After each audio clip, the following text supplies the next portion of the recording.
Hi, President. I'm here, sir.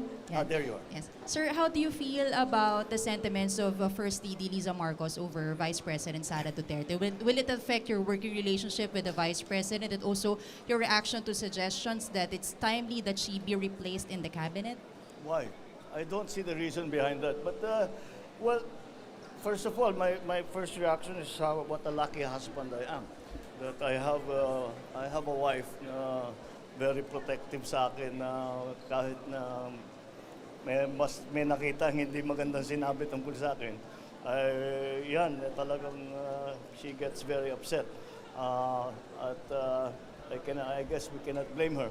It will not affect our working relationship with the Vice President, Secretary of Education. I think that she also, as a wife, understands how the First Lady feels when you have to sit there and listen to these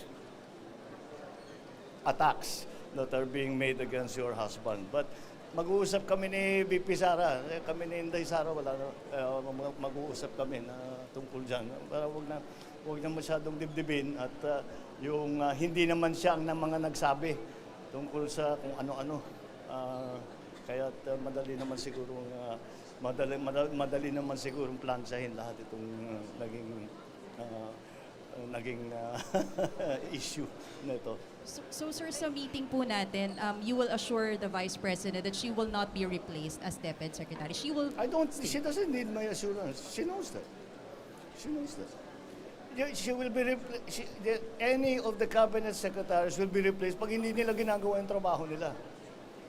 All the other things are not part of the discussion. Pag hindi na kaya, nagkasakit, sabihin mo na, di papalitan ka namin.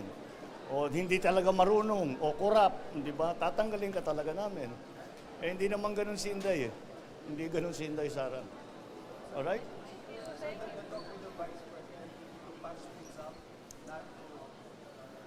I don't think we need to patch anything up. I think she understands, as I said, as a wife herself, she understands the sentiments of the First Lady.